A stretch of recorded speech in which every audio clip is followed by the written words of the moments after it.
O podcast que você ouve agora é uma produção da Central 3. Cristo Redentor, braços abertos sobre a Guanabara.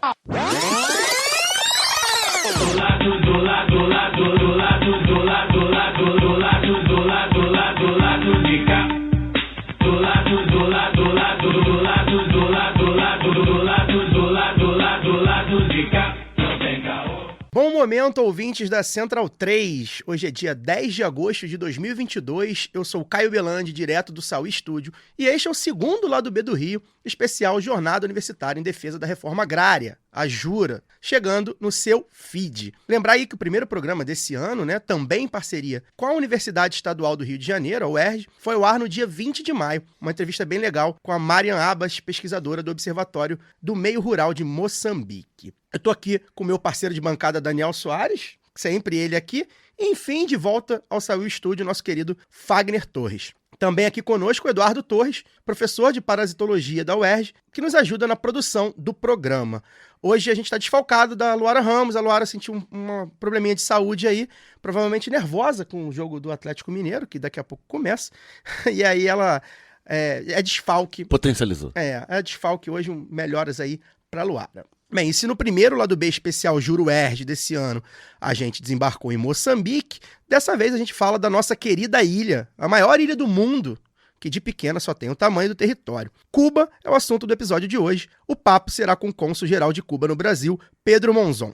Pedro, obrigado por ter aceitado o nosso convite. É uma honra bater um papo com um diplomata de Cuba neste momento da história do Brasil. O Lado B sempre se coloca na condição de veículo contra-hegemônico, e ouvir um lado de Cuba que não é publicado na imprensa empresarial é uma maneira da gente reafirmar o nosso compromisso com a luta anticapitalista e com os anseios dos trabalhadores e trabalhadoras do mundo inteiro. E aí, particularmente no meu caso, é bastante emocionante conversar com você, porque se hoje eu me considero socialista, é muito por causa das leituras que tive sobre o processo revolucionário capitaneado por Fidel Che.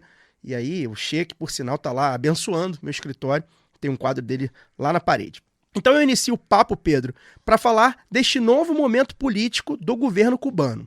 Sem o comandante Fidel Castro e com Raul fora da política, o país está sendo conduzido pela primeira vez por líderes de uma geração que já nasceu na Revolução. Queria saber então, Pedro, os desafios deste novo momento político, tanto internamente quanto externamente, e o que você aponta do que tem sido feito para seguir com o curso revolucionário que já dura aí mais de 60 anos. Bem-vindo. Es cierto que estamos en un momento político nuevo, porque ha ido desapareciendo la generación que lideró la Revolución Cubana.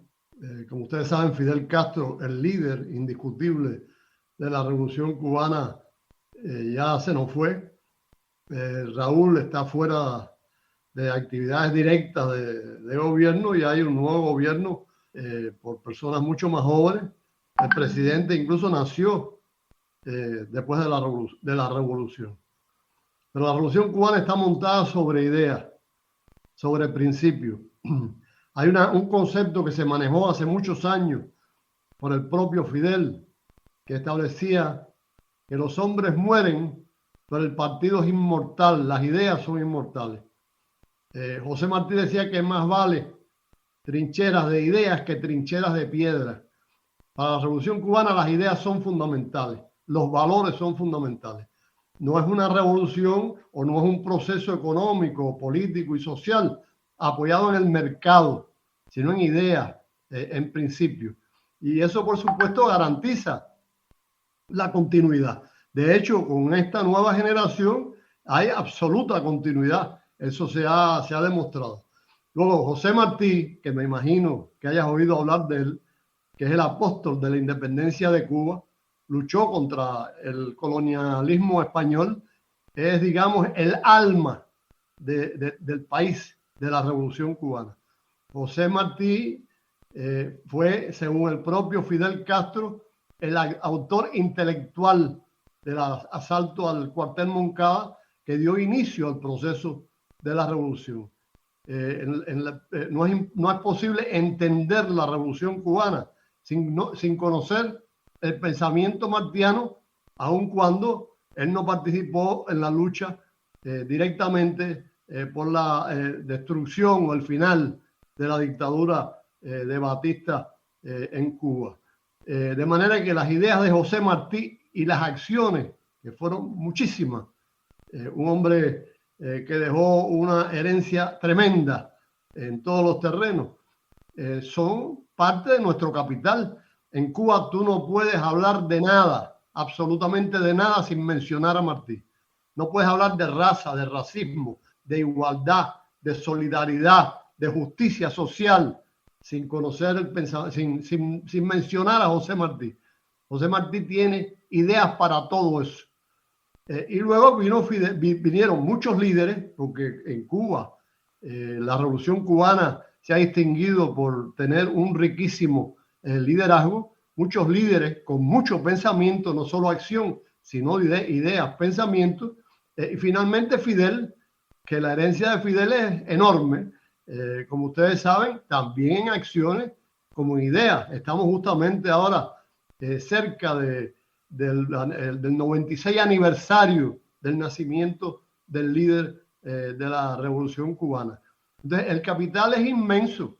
Luego, el país está montado sobre ideas, está apoyado en el Estado, no en el mercado. En la televisión y la radio, los medios de comunicación, aun cuando ahora las redes sociales introducen nuevos elementos, están en manos del Estado, no en manos privadas, no responden a intereses comerciales. La educación no es una educación que responda a escuelas privadas, es una educación también apoyada en valores y no tiene nada que ver con el mercado, de manera que la educación está dirigida en función de los intereses del hombre, de la humanidad. La revolución completa tiene un currículo tremendo que es parte de esa herencia que tenemos. Currículo que ha incluido montones de actividades en las que participaron mi generación y otras generaciones, como la alfabetización, trabajos en el campo, la participación en la liberación de Angola, más de 600.000 médicos que han ayudado a muchos países humildes, pobres del mundo, en los procesos de alfabetización en el mundo. Es decir, todo esto tiene que ver con la formación política, porque una cosa es la instrucción, otra es la educación, otra es la cultura general, otra la cultura política. Pero la formación política supone la participación directa del individuo en los procesos económicos, políticos y sociales, dentro y fuera de Cuba. Entonces, eso garantiza la continuidad. Eso es lo que explica que hoy el presidente Miguel Díaz-Canel esté simplemente siguiendo las ideas de Fidel y de la revolución, aun cuando, como parte de la propia concepción de la revolución, está introduciendo cambios para seguir soportando la agresión, la agresividad tremenda, brutal de los Estados Unidos contra Cuba. Y el país ya admira a Díaz-Canel, aunque en Cuba decimos, y lo dijo Raúl cuando fue elegido para la presidencia, dijo: Fidel es Fidel. Es decir, Fidel es incomparable. Fidel es el líder, fue el líder, es el líder y seguirá siendo siempre el líder de la Revolución Cubana. Eso es una garantía de continuidad, amigos. Boa noite, Pedro. Muito obrigado por aceitar o convite. Queria agradecer também as trocas de mensagem. Você foi muito carinhoso, muito atencioso com as mensagens que nós trocamos com você. Bom, eu, como foi apresentado pelo Caio, eu trabalho na área da saúde, né, na área de biomédicas, em parasitologia, e por intermédio dessa linha de pesquisa eu consegui estabelecer alguns laços de pesquisa com a Universidade de Camagüey, onde tive a oportunidade de visitar. Inclusive foi a primeira universidade fundada após a Revolução, e aproveito esse momento para mandar um grande abraço para o meu amigo Amilcar Arenal, professor da área de biotecnologia. E, bom, convivendo um pouco com a Universidade de Camagüey, com a Amilcar e desenvolvendo essas colaborações, eu participei e acompanhei a dificuldade que é desenvolver algumas linhas de pesquisa em Cuba, principalmente em decorrência do forte embargo que Cuba resiste, né, protagonizado pelos norte-americanos, mas que tem também uma repercussão dura em relação ao apoio também de outros países. país. E impressionante como mesmo o Amilcar, com outros pesquisadores, desenvolvendo colaboração com a Universidade de Ghent, na Bélgica, tinha dificuldades para compartilhar informações ou receber insumos. E eu gostaria de ouvir do senhor um pouco da sua experiência enquanto diplomata, no papel que a diplomacia cubana tenta desenvolver para que a soberania cubana seja mantida principalmente com relação a esse desenvolvimento de biotecnológicos e do desenvolvimento da pesquisa que Cuba continua protagonizando no mundo, mostrando uma referência e como que eu queria que o senhor falasse um pouco dessa experiência, desse desafio diplomático que é com relação ao desenvolvimento de pesquisa e biotecnologia na ilha caribenha. Bueno, tú te refieres al desafío diplomático. Nosotros somos, los diplomáticos, una derivación de un fenómeno nacional. Esa es la realidad. Nosotros por nosotros mismos no representamos nada. Simplemente lo que hacemos es identificarnos y trabajar en función de los intereses, de los valores, de los propósitos políticos de la revolución. Como tú sabes, la salud ha sido central como otros elementos de la justicia social en la revolución cubana. El desarrollo de la salud ha desbordado al país. Por eso es que nosotros podemos ayudar a otros países en el orden de cifras que superan los 600,000 médicos y conocen también la actividad de la brigada Henry Reeve, etcétera, etcétera. Conocen además el desarrollo de la biotecnología como un respaldo al desarrollo de la salud y que Cuba tiene una biotecnología de alto nivel que se compara con el desarrollo de la biotecnología de cualquier país del mundo, incluso del primer mundo. Eso tiene que ver con política, simplemente. Es decir, el hecho de que la salud nuestra se desarrolle a pesar del bloqueo y que la biotecnología nuestra se desarrolle a pesar del bloqueo tiene que ver con la esencia misma, la forma en que funciona la revolución cubana, que es partiendo de ideas, de valores, de principios, de política, y no somos una hoja al viento en función de los mecanismos de mercado. Por eso se decide desarrollar la biotecnología y todo el esfuerzo se pone en función de la biotecnología.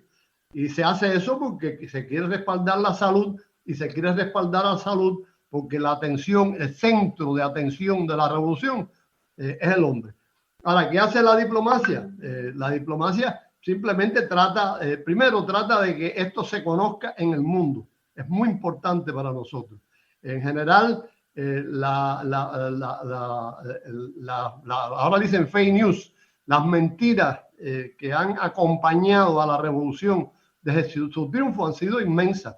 Ahora se le dice fake news, pero desde que triunfó la revolución están diciendo los americanos, los Estados Unidos, no americanos, los Estados Unidos, que en Cuba no hay democracia, que en Cuba no se respetan a los derechos humanos, que en Cuba no hay elecciones libres, etcétera, etcétera. Desde el inicio, porque con eso justificaban y siguen justificando el bloqueo brutal contra nosotros. De manera que nuestro desarrollo ha dependido sobre todo de ese mecanismo interno que pone a los valores, los principios y la política en el papel central y no al mercado como el mecanismo que gobierna todos los procesos. Entonces la diplomacia trata de demostrar eso como la verdad de la revolución cada vez que hay una oportunidad. Ustedes son un medio alternativo y tenemos relaciones magníficas con prácticamente todos los medios alternativos. No es así con los llamados grandes medios o medios tradicionales que envían mensajes que todos están en función o siguiendo las líneas establecidas por Estados Unidos. Es decir, siguen tratando de demostrar que en Cuba no hay democracia, que en Cuba no se respetan los derechos humanos, que en Cuba no hay libertad de expresión, etcétera, etcétera. A veces logramos publicar algo en los grandes medios o en los medios tradicionales, pero es muy pocas veces. La mayoría de las veces los medios tradicionales deforman la realidad cubana. Aquí usted ve O Globo y la vacuna cubana contra la COVID no existe. Y el hecho de que Cuba haya sido el primer país en el mundo que vacunó a los niños no existe. Simplemente Cuba no existe para lo bueno para los méritos que tenemos. Cuba existe como un blanco o un objetivo para criticar, para ensañarse contra él, para demostrar que es un fracaso en general. Los diplomáticos, en primer lugar, buscamos la manera de que se conozca la verdad. En segundo lugar, tratamos de romper el bloqueo con relaciones. Mientras más relaciones que tengamos en el terreno de la política, en el terreno social, en el cultural y en el económico, comercial y financiero, mejor es para Cuba. Porque lo que pretenden los Estados Unidos y lo que no logran, pero lo pretenden y de hecho ejercen una gran influencia, es poner una barrera entre Cuba y el resto del mundo para aislar a Cuba, para asfixiar a Cuba. De verdad que la diplomacia nuestra tiene que abrir esos caminos, esas válvulas, tiene que romper el bloqueo utilizando todos los recursos. Eso es una obligación nuestra. En ocasiones, como ahora, por ejemplo, que me imagino que ustedes saben que en Matanzas hubo un accidente tremendo, un rayo cayó sobre un tanque, un gran tanque de petróleo en la zona donde están las mayores reservas acumuladas de petróleo de Cuba, y ha habido un incendio tremendo. Se han quemado 4 de los 10 tanques, repito, inmensos, que cada uno. Desgraciadamente eso generó algunos heridos, hay 14 desaparecidos, hay un muerto, una parte del petróleo se desapareció, simplemente fue incendiado producto del rayo, y Cuba tiene muchos problemas con el petróleo por el bloqueo de Estados Unidos. Los Estados Unidos hacen lo imposible por evitar que el petróleo llegue a Cuba. Sancionan a las embarcaciones que llegan con petróleo a Cuba. En una ocasión, durante la pandemia, que es especialmente criminal, Cuba tuvo que comprar un barco para poder recibir el petróleo, porque los Estados Unidos alertaron, le dijeron al armador, al dueño del barco, que si llegaba el petróleo podía ser sancionado. Y tuvimos que comprar el barco. Más de 50 barcos fueron reprendidos por los Estados Unidos, de esos que iban justamente a la zona de Matanzas donde están los tanqueros. Entonces, donde están los grandes tanques. Entonces, nuestra diplomacia también busca apoyo material, a veces, apoyo espiritual. El primero, la información, lograr apoyo espiritual, y segundo, tener apoyo material, en recursos, cada vez que sea imprescindible.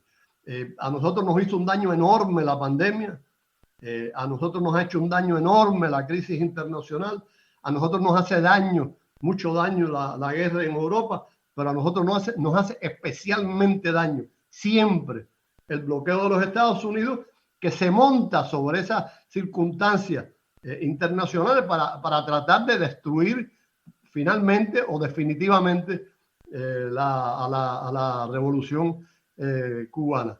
Entonces, nosotros necesitamos a veces no solo pedir apoyo espiritual a partir de la información, sino a veces tenemos que depender de ayuda en recursos, porque la situación llega a ser muy crítica.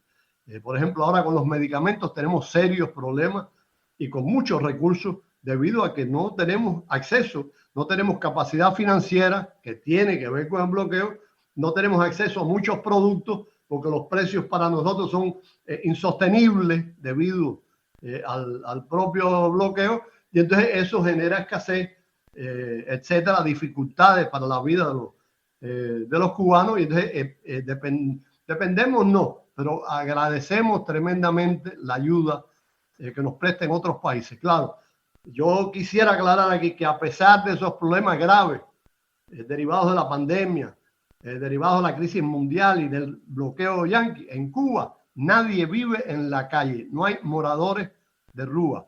En Cuba la droga no es un problema, no hay nada parecido a Cracolandia. En Cuba no hay un niño en la calle que no vaya a la escuela, todos van a la escuela. En Cuba el nivel cultural mínimo es preuniversitario, es decir, inmediatamente antes de la revolución. En Cuba la educación es gratuita hasta posgrado, es decir, no hay límite. En Cuba la salud es gratuita. En Cuba el feminicidio no es un problema. En Cuba, el maltrato a la mujer no es un problema. En Cuba, la delincuencia casi no existe. Es uno de los países más seguros del mundo y más estables políticamente del mundo. De manera que, y esos son derechos humanos tangibles, no la verborrea, no la retórica de los Estados Unidos que habla de democracia y derechos humanos y lo que hace es utilizar las armas para agredir a los seres humanos. Esa es la realidad. Una vez dijo Fidel en uno de los tantos discursos, dijo, médicos, no bombas, refiriéndose a los Estados Unidos. Médicos, no bombas. Esa es la política de Cuba y eso es lo que hace nuestra diplomacia. Esta que están haciendo ustedes es darnos una oportunidad inmensa de comunicar la verdad al pueblo brasileño. Bom, buenas noches, embaixador. Eu vou falar em português bem despacio, ok? O senhor já falou bastante coisa, inclusive com bastante transversais aí com o que eu pretendo perguntar, mas eu vou pegar como gancho essa fala do senhor com relação à cooperação entre Cuba e outros países amigos, utilizando como exemplo, obviamente, o Brasil, né? Eu gostaria de saber como o senhor, né, um cubano, obviamente, um homem com origem em uma ilha que vive uma revolução contínua e com um histórico de solidariedade, conforme o senhor também já comentou, solidariedade espalhada mundo afora, como o senhor vê o momento brasileiro vivendo aqui? Há pouco tempo, há poucos anos atrás, o Brasil era considerado um país amigo de Cuba, ou pelo menos o governo brasileiro, há algum tempo atrás, era um governo amigo de Cuba, inclusive com negócios como o Porto de Mariel, e, enfim, que era importante para o Brasil e para Cuba, mas também muito importante para os negócios do Brasil. No entanto, hoje, o governo brasileiro, não só ele tem arroubos ditatoriais, amante do militarismo, e é um governo que entregou completamente a sua própria soberania, né, ao estrangeiro. E, no entanto, utiliza Cuba como uma espécie de espantalho anticomunista. E aí eu queria saber como que o senhor, né, embaixador cubano, que reside no Brasil nesse período histórico nosso, né, um triste período histórico, como que o senhor vê esse momento, e eu gostaria de saber como esse momento o afeta, se é que o afeta. Mira, yo voy a hablar, no puedo referirme a temas de política interna, porque soy un diplomático, pero sí a temas que de alguna manera afectan las relaciones entre nuestros dos países. Efectivamente, ha habido un deterioro de la relación política al más alto nivel desde hace unos años. Como tú bien dices, la retórica contra Cuba es brutal. La cantidad de mentiras que se dicen son enormes, grandes y crasas mentiras, y se sabe que son mentiras. Eso provocó que Cuba tuviera que sacar los médicos que tenía aquí, más de 8.000 en ese momento, hacerlos regresar a Cuba, porque eran mentiras y de hecho amenazas, creación de una situación insegura. Tuvimos que llevarnos los médicos y dejamos a una buena parte del pueblo humilde, sin atención médica. Todavía hoy en día no tienen atención médica. Los médicos cubanos estaban en los lugares más humildes, más intrincados, más difíciles, en la zona amazónica, con los aborígenes, que es la medicina cubana, una medicina apoyada en valores, no en dinero, no en el mercado. Entonces, eso es una primera consecuencia enorme. El hecho de que los médicos cubanos no estén aquí es una enorme consecuencia de cambios de política que le hacen daño a Brasil. Esa es la realidad, le hacen daño a Brasil. Nos suspendieron los créditos en el mundo entero. Hoy en día no se comercia si no es con crédito. Los créditos son indispensables. Eso, por supuesto, quitó espacios al desarrollo económico. Aún así, nosotros tenemos muchas relaciones con muchas compañías privadas brasileñas que tienen vínculos comerciales y de inversiones con Cuba, más de 200. Hay una cámara empresarial Brasil-Cuba, que tiene una magnífica relación con Cuba, que incluso ha canalizado fondos de ayuda a Cuba a través de sus cuentas bancarias de la recaudación entre amigos solidarios. Es decir, que nos ha hecho daño ese cambio de política completamente injustificada, apoyado en falsedades, pero eso no ha podido dañar nuestra relación con el pueblo brasileño. Incluso con muchos funcionarios y políticos tenemos buenas relaciones, no se apoyan en esas mentiras que son mentiras reconocidas en Brasil y en el mundo, y mantienen relaciones simpáticas con nosotros. Es como si no existiera esa enemistad infundada al nivel más alto. Nosotros tenemos la esperanza, no voy a hablar de elecciones ni mucho menos porque, repito, no puedo hablar de temas internos, pero estamos seguros de que estamos atravesando un periodo provisional, transitorio, y que el futuro de las relaciones de Cuba con Brasil es luminoso, que se va a recuperar las relaciones anteriormente que teníamos antes y posiblemente se superen, se incrementen esas relaciones. Estamos viviendo una etapa efímera, coyuntural, transitoria, que no puede de ninguna manera dejar huellas definitivas en las relaciones entre nuestros dos pueblos que son magníficas, que se basan en el origen étnico, el origen histórico, la composición religiosa, el tipo de cultura, la manera de ver la vida. Eso no se puede cambiar de un brochazo o a partir de 2 o 3 o 4 o 5 mentiras dichas por alguém de maneira insensata. Peço licença para dar uma pausa no programa e passar os nossos recadinhos. Agora, a Aurelo aceita Pix, a primeira e única plataforma que remunera os podcasters a cada play e parceira do Lado B, abriu essa nova forma de apoio rápido e fácil. Você apoia o Lado B a partir de R$2 e tem direito a conteúdo exclusivo e pode, de acordo com a faixa de apoio, participar dos sorteios de brindes. Se você já é apoiador pelo Padrim ou pelo PicPay, migre para a Aurelo. Quem quiser colaborar com a gente sem aquela regularidade mensal, pode fazer o Pix para ladobedorio@yahoo.com. O sorteio para apoiadores do Lado B é um oferecimento da Camisa Crítica. Ouvinte tem 10% de desconto no cupom Lado B no site www.camisacritica.com. E que tal ter a camiseta do Lado B? Acesse www.zetanossa.com.br e compre a sua. Você também tem 15% de desconto nas compras em todo o site com o cupom Lado B15. Ouvinte Lado B tem também 10% de desconto com o cupom Lado B em www.vesteesquerda.com.br. Você pode aprender inglês, espanhol e francês na WeCreate, a escola de idiomas parceira do Lado B. Acesse www.wecreateidiomas.com. Siga também nossos parceiros nas redes sociais. Obrigado pela atenção e voltamos ao programa. Embaixador, Daniel falando aqui.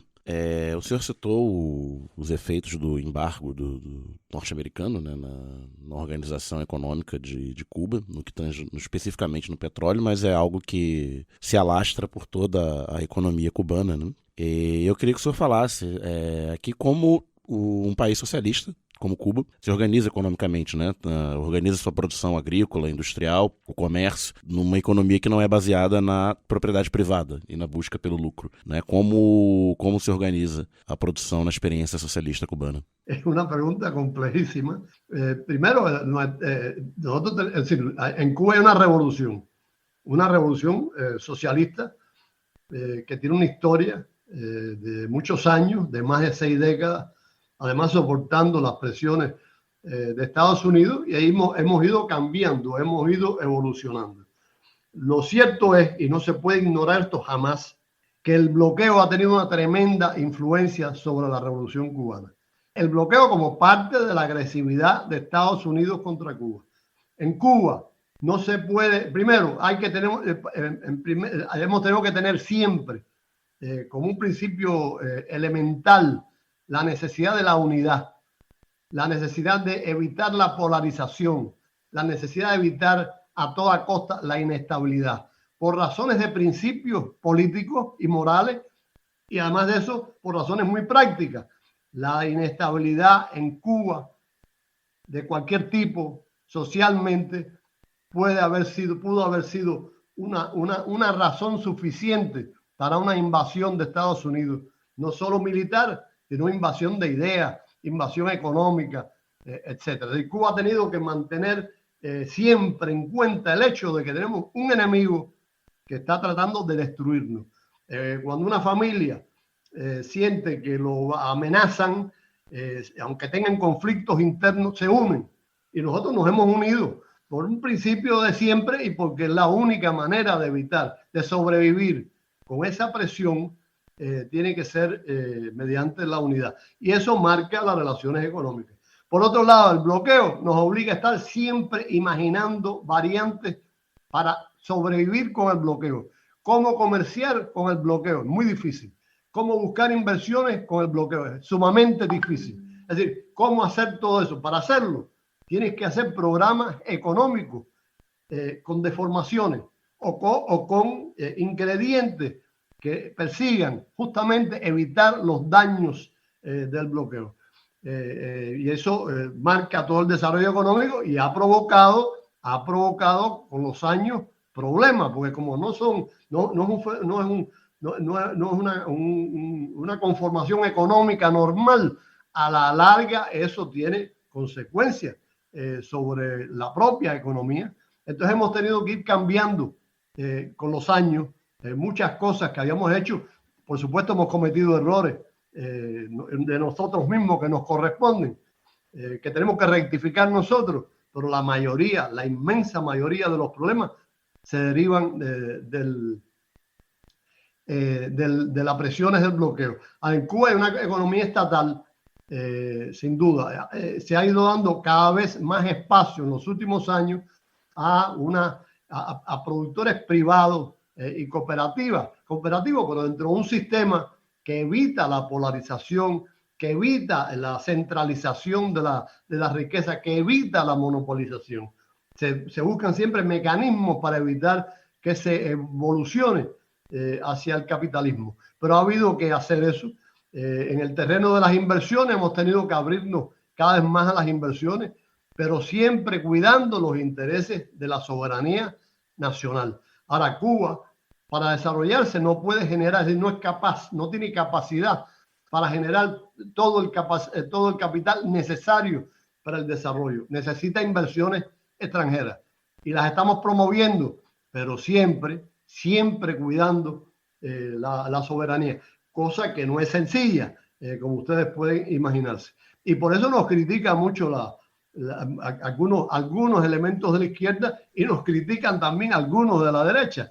Unos quieren que evolucionemos más hacia la derecha, otros más hacia la izquierda. Hemos tenido que buscar soluciones de esa índole. La agricultura, Cuba, la revolución fue una revolución de pueblo, una revolución que benefició a los obreros y a los campesinos, porque fue una revolución obrera y campesina. En Cuba hubo 2 reformas agrarias, terminaron los terratenientes, se puso fin a los grandes hacendados, la tierra pasó al campesino, pero se produjo un fenómeno curioso.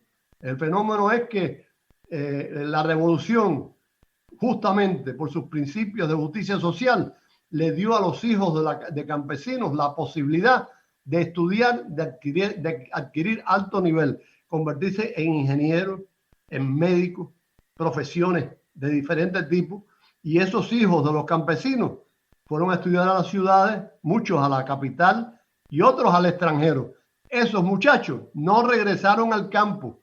Eso generó una contracción de la agricultura que hemos ido dándole marcha atrás con los años, porque durante ese periodo lo que hicimos fue apoyarnos en el desarrollo de grandes granjas en general, granjas estatales que eran atendidas por aviones, por equipos mecanizados, es decir, suponía un gasto enorme, y eso tuvimos con los años, sobre todo a partir de los años 90, con la desaparición de la Unión Soviética y de otros países socialistas que renunciaron a la existencia de granja y empezar a conquistar, a promover el regreso hacia el campo, lo que no es sencillo en un país tropical como el de Cuba, ir de la ciudad al campo, a zonas cañeras o a determinados cultivos, no es simple. Entonces, poco a poco se ha ido reconstruyendo la agricultura en Cuba, que se deterioró gracias justamente, paradójicamente, a ese interés por la justicia social. Antes de la revolución, el campesino y el hijo del campesino no tenían ningún futuro, absolutamente ningún futuro. La revolución sí les dio futuro, pero al darle futuro se contrajo, se restringió, se limitó el campo en Cuba. Eso es en términos generales. Ahora se están tomando casi semanalmente medidas para estimular el desarrollo económico.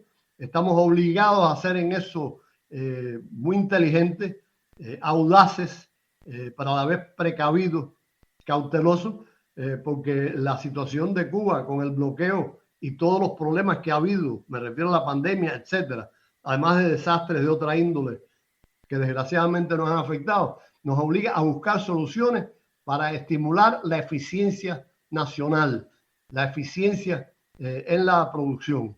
Nosotros siempre hemos tenido que luchar por establecer una frontera adecuada entre justicia social y eficiencia productiva. Entonces, en ese proceso estamos con la limitación del bloqueo. El bloqueo es inmenso, es enorme, lo abarca todo. El bloqueo no es un factor. Hay una intelectual aquí en Brasil que dice, bueno, el bloqueo como si fuera un factor. El bloqueo no es un factor. El bloqueo inunda a toda la sociedad cubana.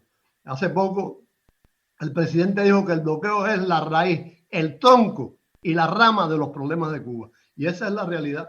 Pedro, agora a gente tem uma pergunta de um ouvinte nosso, tá? O Luizão, lá de Niterói, e aí a gente continua aí na questão econômica, aliada também à diplomacia. Vou colocar aqui a pergunta.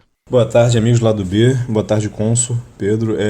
Eu tenho uma pergunta com relação a até relações, né, internacionais com outros países, não só com o Brasil, né?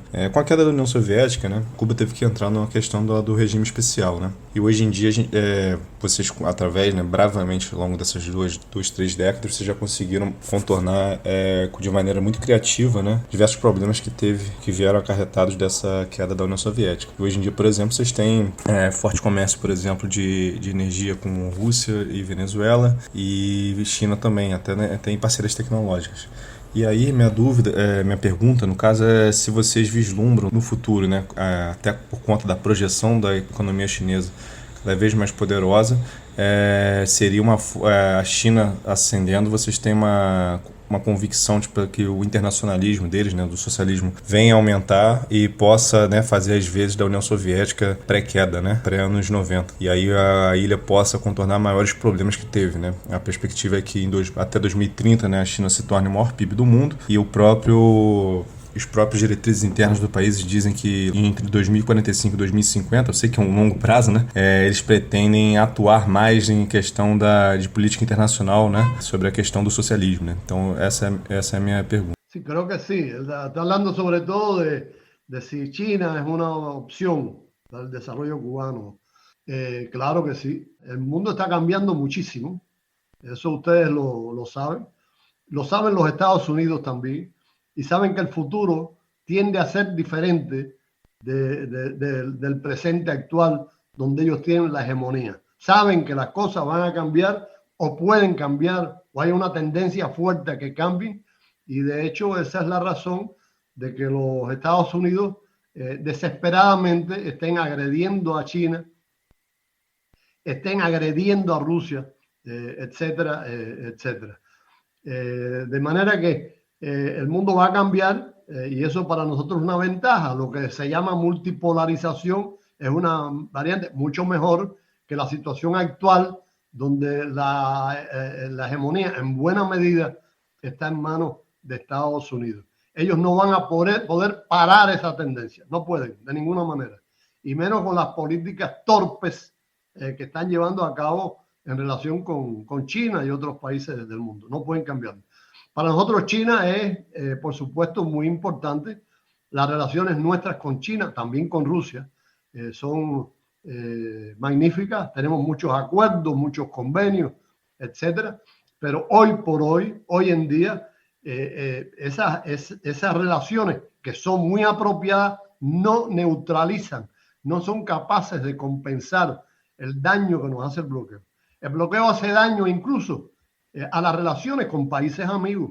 Yo estuve en Malasia, Mahathir, el que era el primer ministro, amigo de Fidel y de Cuba, un hombre anti-imperialista. Y sin embargo, las empresas malasias que tenían relaciones con Estados Unidos no las sostenían con Cuba.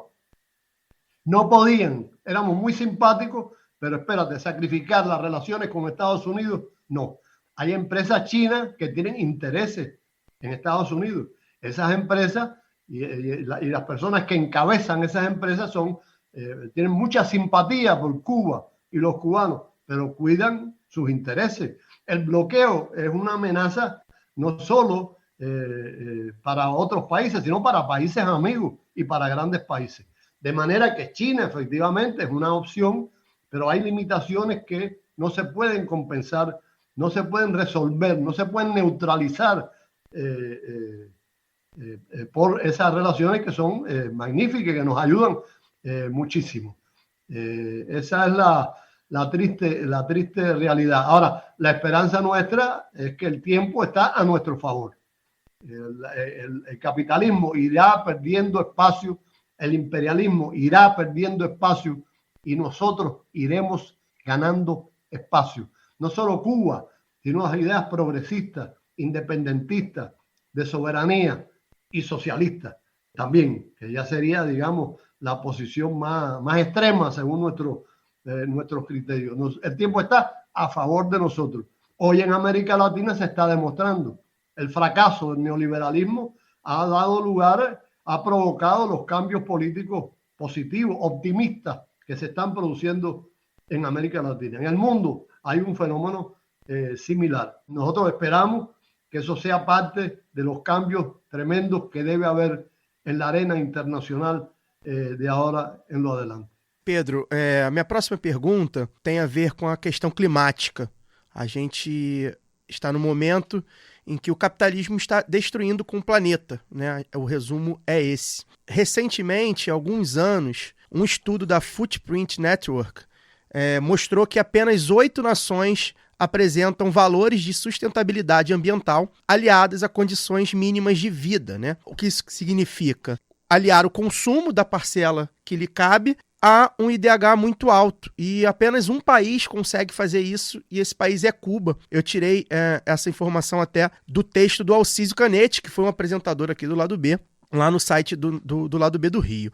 Queria saber como Cuba, inclusive sendo uma nação socialista, cujos valores são diferentes do consumo desenfreado que a gente vê na sociedade capitalista, como Cuba tem ligado as suas questões de desenvolvimento econômico, de manutenção dos direitos básicos da população, também com a questão climática e de cuidado da terra. Qual o projeto, se há algum projeto, ou como Cuba vê isso dentro do desenvolvimento da revolução? Claro, para Cuba la naturaleza es un protagonista fundamental. Y todo lo que hace Cuba, repito, esto es muy importante, se debe a políticas que están en función de intereses, de principios, de razonamiento. El mercado actúa en función de intereses muy específicos y de la ley del valor, como ustedes saben. No, el hombre, es decir, el mercado no es capaz de reproducir política. El mercado actúa de manera irregular, sin seguir una línea específica, sino en función de intereses que tienen que ver sobre todo con el dinero. Nosotros actuamos por política y las políticas se definen a partir de razonamiento. ¿Qué es lo que más le conviene al pueblo? ¿Qué es lo que más le conviene al país? ¿Qué es lo que más le conviene a la economía? Un día podemos equivocarnos en algo, pero todo eso sale del cerebro, no de un fenómeno espontáneo como lo que provoca el mercado. En Cuba hay un Ministerio de Ciencia y Tecnología y hay un proyecto hasta el año 30 que es justamente para de alguna manera quitarnos encima todo aquello que contamine, utilizar más el viento, utilizar energía alternativa que no sea el petróleo, es decir, energías contaminantes. En Cuba, ustedes saben que no hay muchos automóviles y no los habrá. Siempre habrá un límite. Desgraciadamente, la manera de sustituir eso de forma eficiente es con transporte público. No hemos logrado eso, producto de problemas económicos, pero la idea es buscar siempre soluciones públicas y no multiplicar la cantidad de contaminación mediante los automóviles. Ahora hay una tendencia, a pesar de que somos un país pobre, a incrementar los equipos de locomoción eléctrica. En Cuba ya hay muchas motocicletas, motos eléctricas, y están incrementándose increíblemente los automóviles eléctricos. El propósito nuestro es evitar a toda costa el daño de la naturaleza. Nosotros hemos sembrado bosques donde se habían perdido muchos árboles. Hay zonas inmensas protegidas que son parte de nuestra naturaleza, en las sierras, en llanuras, que no se pueden tocar de ninguna manera. Es decir, es una política deliberada. Yo repito, eso tiene que ver con el pensamiento, con el razonamiento. ¿Qué conviene? ¿Cómo lo hacemos? ¿De qué manera? ¿Cómo unimos todas las fuerzas nacionales para que se logre? Que eso no es difícil en Cuba. En Cuba, cada vez que hay un proyecto, podemos poner a todas las instituciones y organizaciones en función de los intereses de ese proyecto. Y ese proyecto es a partir de razonamientos que pueden tener aspectos negativos, digamos, aspectos erróneos, pero que se pueden ir rectificando. No depende, no estamos en las manos ciegas del mercado. No estamos, no es eso. Lo que no quiere decir que no funcione el mercado, pero funciona dentro de ciertos límites del mercado. No sustituye jamás a la política em Cuba. Embaixador Eduardo falando novamente, queria fazer uma pergunta associada à reforma agrária e à saúde. A gente está falando, né, de um programa especial em relação à jornada universitária e defesa da reforma agrária. Eu retorno recentemente de uma região, de um assentamento rural na região de Corumbá, que está dentro de um bioma importante aqui no Brasil, que é o Pantanal, em um projeto estruturado na saúde única. A gente foca na saúde única, que une a saúde humana, né, ambiental e animal também. Presenciamos lá problemas graves que as famílias, mesmo assentadas, sofrem depois desse processo duro que é a da luta pela terra e mesmo após o assentamento. Atualmente a gente vive uma estratégia política de desvio de foco para essas famílias, né, numa propaganda muito mais forte do acesso à titularidade da propriedade. Pouco se investe, pouco se fala sobre a falta de um projeto político de apoio, né, ao trabalho rural e aos serviços básicos de saúde e educação nesse ambiente rural. Então, um total abandono realmente do poder público. Eu gostaria que o senhor compartilhasse conosco um pouco sobre essa experiência do processo de reforma agrária e de assentamento dos trabalhadores rurais e do povo em ambiente rural e como que Cuba trabalha sobre o cuidado dessas populações em ambiente rural. Bueno, yo hablé algo de eso anteriormente. Uno de los cuidados que tuvimos al inicio fue darle posibilidad a los hijos de los campesinos que estudiaran. Eso se convirtió al final en una especie de boomerang. Eso para que vean cómo los fenómenos políticos son complejos. Ya hemos ido hace años rectificando el tema. En Cuba, antes de la revolución, en muchos lugares no había hospitales. Los seres humanos se morían, los ciudadanos se morían en las montañas, no tenían acceso o tenían que trasladar durante kilómetros en caballo o a mano a un enfermo para que fuera atendido en un hospital lejano. No existía. Ahora en Cuba, en todos los rincones del país, hay policlínicos, hay hospitales y hay médicos de familia. Los médicos de familia están ubicados en todos los lugares. Es decir, todo el mundo tiene una atención, todos en Cuba, todos tenemos una atención integral en la salud. En la educación es igual. En Cuba quedan muy pocos lugares sin la electricidad suficiente, pero si hay un lugar en la montaña, aislado, donde hay un niño en ese lugar, y la electricidad no llega, por alguna razón, se pone un panel solar, se le pone un televisor y el maestro va al lugar a enseñar al muchacho. Es decir, para Cuba, todos los niños tienen que estudiar y todos los niños pueden estudiar y tienen el derecho de estudiar. Es decir, que el campesinado tiene una protección social general por los servicios que brinda la revolución y cada vez más se está trabajando por estimular los procesos económicos dentro de la agricultura porque se trata de un problema de seguridad nacional. Nosotros tenemos que incrementar al máximo la producción agrícola porque se trata de un problema de seguridad nacional, no cabe la menor duda. Pero servicios sí, en Cuba no hay quien no tenga servicio. Tiene que operarse el corazón y se opera el corazón gratuitamente y tiene el hospital cerca y tiene el policlínico y sobre todo tiene el médico de familia cuya actividad se basa en la profilaxis, en la atención primaria, evitar que el ser humano, el ciudadano, se enferme. Eso es muy importante porque así se sufre menos. Es decir, el ser humano no solo no muere, sino que no sufre y además de eso los costos se reducen. Porque después que la persona está enferma, además de que sigue sufriendo, eso supone grandes costos para la economía. Sin duda, los campesinos en Cuba tienen una protección social de pies a cabeza. La justicia social llegó al campo desde principios de la revolución. Embaixador Fagner novamente falando. Eu queria falar um pouco sobre a questão da pandemia, né? A gente ainda, né, embora não pareça, a pandemia ela não foi decretado o fim, né? A OMS ela não falou que a pandemia acabou aqui no Brasil, por exemplo. Nós estamos gravando hoje na quarta-feira. Na terça-feira, ontem, morreram 359 pessoas de Covid-19 no Brasil. Isso pode não parecer para as mentes que pensam pouco em seres humanos e mais em dinheiro, mas eu particularmente considero 359 um número altíssimo de gente que ainda está morrendo dessa doença. E Cuba sempre foi conhecida como referência na questão da saúde, do cuidado humano, né? Mesmo com embargo, enfim, distribui médicos ao redor do mundo e tem pesquisa em vacina e medicamentos também muito desenvolvida. O senhor já falou aí um pouco sobre a questão da medicina, como a medicina ela não é mercantilista na ilha, diferente do que ocorre nos outros na maioria dos países do mundo. E eu queria que o senhor falasse como que está o momento atual da pandemia de Covid-19 em Cuba. Como disse, 359 é um número alto, a gente já passou aí, se não estou enganado, eu confesso que não tenho acompanhado a vacinação brasileira tão de perto, mas a gente já passou aí de 75% da população com mais de 2 doses da vacina, e ainda assim é um número alto, sobretudo por conta de muita desinformação. O brasileiro, inclusive nesse ponto, o Brasil sempre foi um país que levou vacinação muito a sério, referência mundial em vacinação, mas até nisso, né, o momento atual brasileiro conseguiu destruir. Hoje em dia o brasileiro desconfia da vacina antes de tomar, né, toma muitas vezes por obrigação.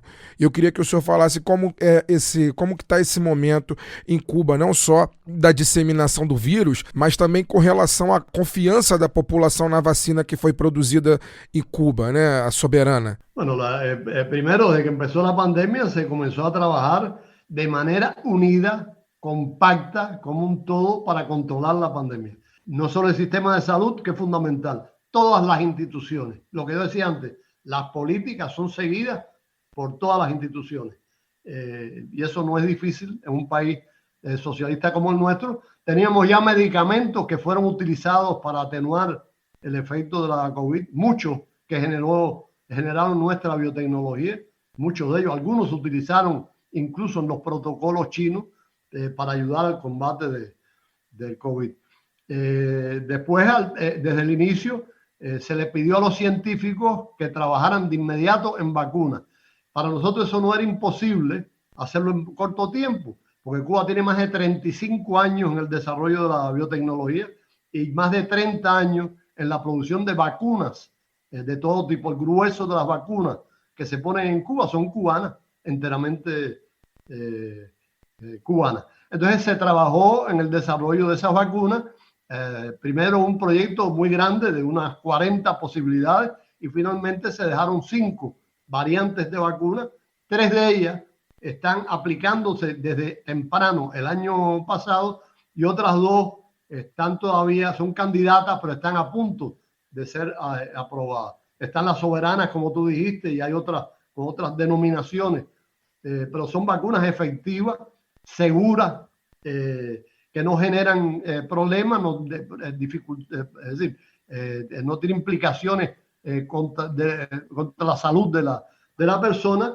Y nosotros ya a finales del año pasado, en noviembre, fuimos capaces de abrir el país completamente al turismo e iniciar las clases presenciales en todas las escuelas primarias, en la universidad, etcétera. En este momento ya se puede decir que toda la población está vacunada, que los niños están vacunados. Como yo les dije, desde el año pasado, el primer país en el mundo que aplica vacunas a niños fue Cuba.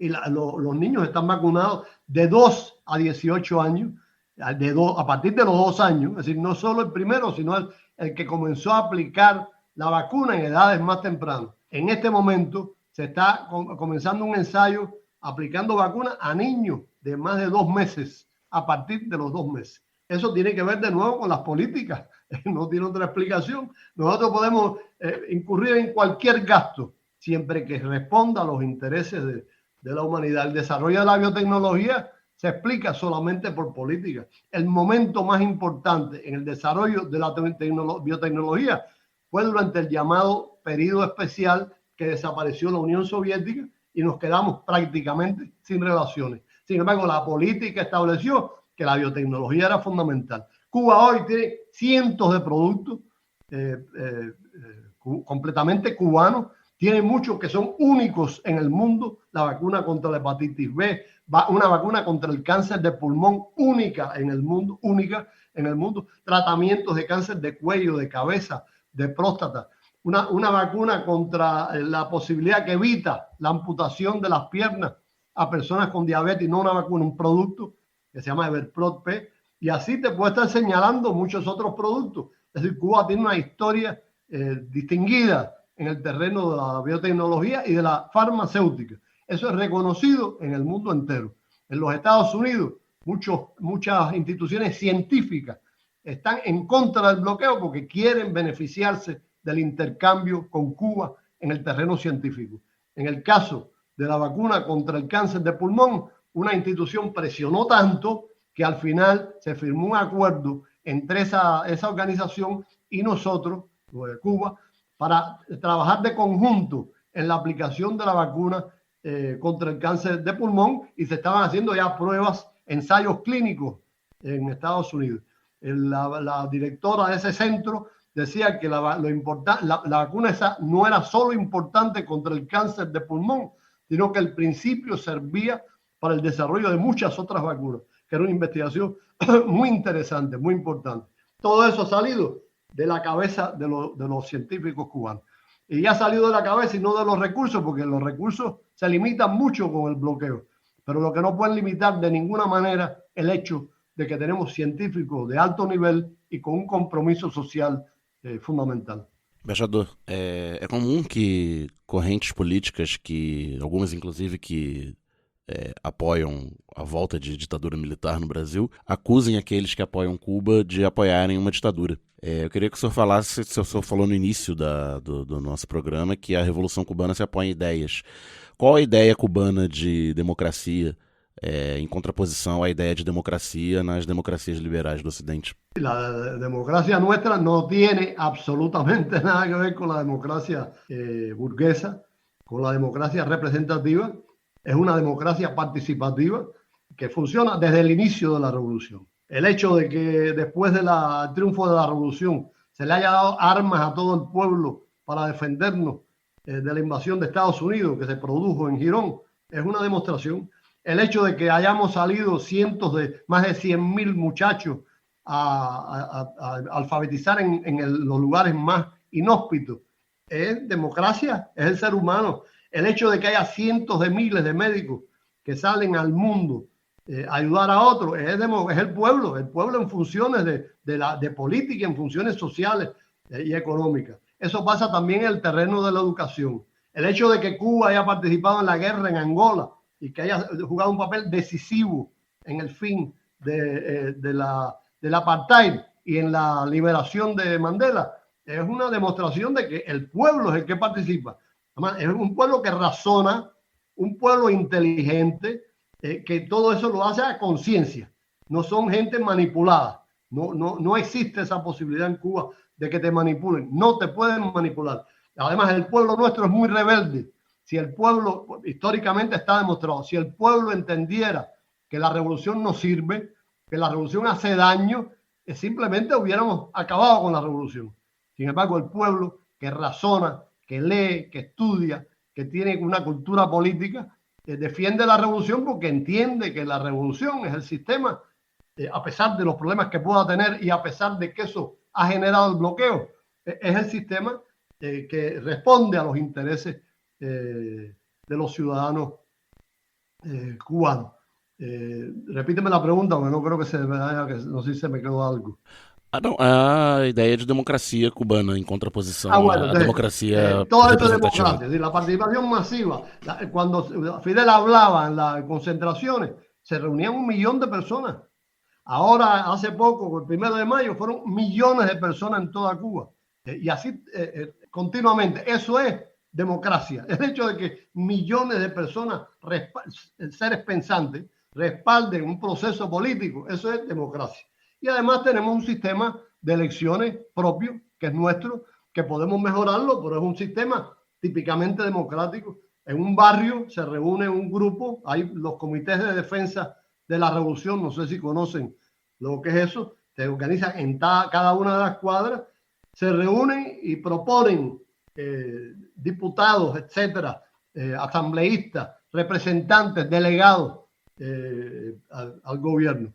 Y esos delegados se proponen partiendo de que el pueblo considere que la persona tiene méritos históricos, que tiene méritos como científico, que tiene méritos como deportivo, como deportista, que tiene méritos en el desarrollo de actividades sociales. Es decir, lo propone el pueblo no a partir de lo que él dice que va a hacer. En Cuba no hay campaña, no existen las campañas. Campañas que dicen muchas cosas y después no pasa nada, no se hace nada. En Cuba no hay campaña, se elige a la persona a partir de sus méritos y de las posibilidades que tienen de ejercer alguna influencia positiva en los procesos políticos y de gobierno. Eso se lleva a las elecciones y la gente vota, repito, sin campaña. No fluye el dinero, no fluye el dinero. El candidato no tiene un montón de billetes de dinero atrás para respaldarlo. Eso no existe. Eso en Cuba es un sinsentido.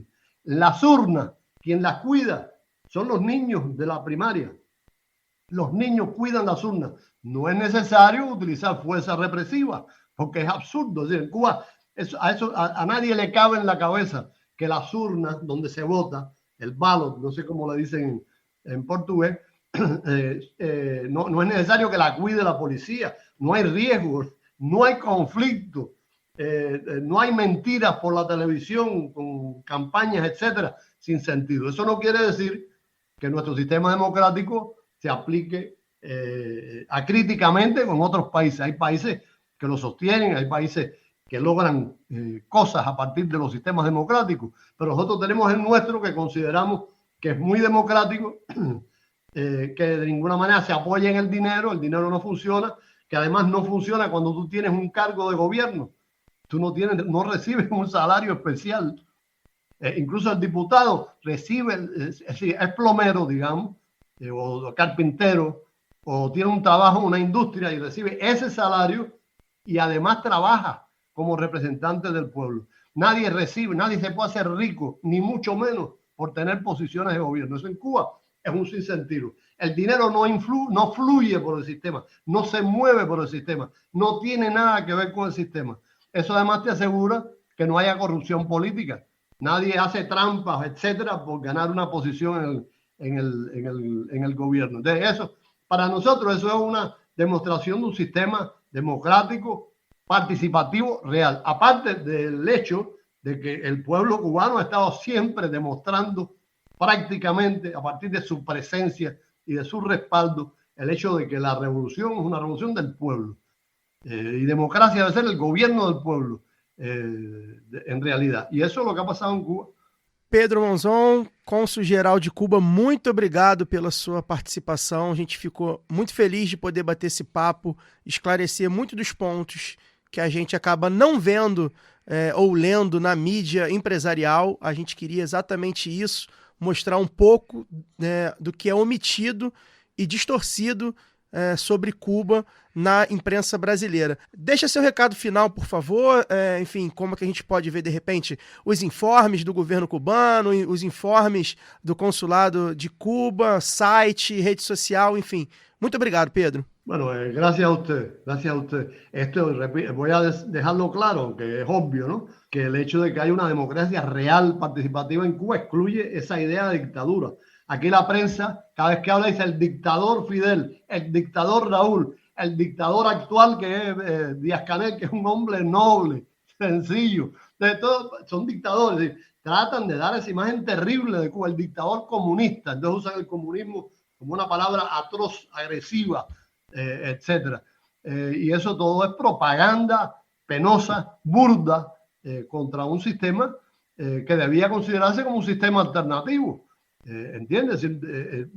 La agresión contra Cuba no tiene ningún sentido. Dejen dejarnos vivir y dejarnos probar que funciona el sistema, Eso es muy importante. Lo que hacen los Estados Unidos con el bloqueo es demostrar que necesitan hacer algo para que no funcione. Por eso no quitan el bloqueo. Si ellos quitan el bloqueo, Cuba se desarrolla vertiginosamente. De eso no cabe la menor duda. Por eso lo mantienen. Es decir, en Cuba no hay dictadura. Eso es un chiste. Es una mentira atroz que utilizan gente. Algunos son ignorantes y repiten lo que dice la prensa, y otros lo hacen con todo propósito para generar una imagen negativa de nuestro país. Por eso les agradezco profundamente esta oportunidad y cuenten siempre conmigo. Conte com a gente também para divulgar qualquer projeto que o senhor tenha, consulado tenha também. A gente está aqui com o canal aberto. Eduardo Torres, panelista emprestado, muito obrigado de novo pela parceria pra gente também. É um prazer fazer o Jura UERJ novamente. Enfim, quem sabe tem mais uma aí até o final do ano, né? Vamos tentar. Valeu, querido. Boa noite, obrigado. Agradecer mais uma vez essa parceria maravilhosa. É a terceira entrevista, né? A segunda dessa versão da Jura. Agradecer novamente o nosso convidado. De novo, assim, um prazer enorme. A gente sabe que não é tão fácil conseguir a agenda de um embaixador, mas todo o carinho que o Dr. Pedro teve conosco, acho que foi, né, ficou de forma clara aqui no programa de hoje. Mais uma vez, um agradecimento especial ao lado B do Rio, um agradecimento a todos os ouvintes e boa noite. Daniel Soares, boa noite.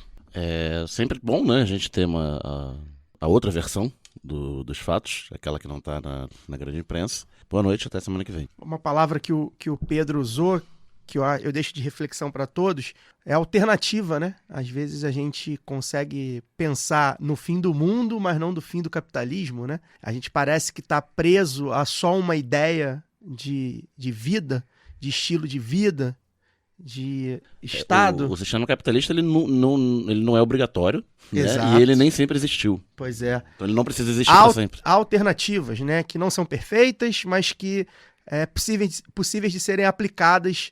Então, falar com alguém, um representante da Revolução Cubana, para a gente realmente muito importante. Eu aposto que o Fagner Torres está bastante emocionado também com esse momento que o Lado B propicia para a gente. Boa noite, Fagner. Nato, também queria agradecer ao Pedro pela presença, pela Gasta o espanholzinho aí pela agora. Disponibilidade. Nossa audiência é em português, eu só comecei falando em espanhol para poder introduzir. Eu compreendo. Ele gastou o Instituto Cervantes. Os anos de Instituto Cervantes foram caros e devem servir para alguma coisa, né? Mas agradecer ao Pedro pela presença, pela disponibilidade.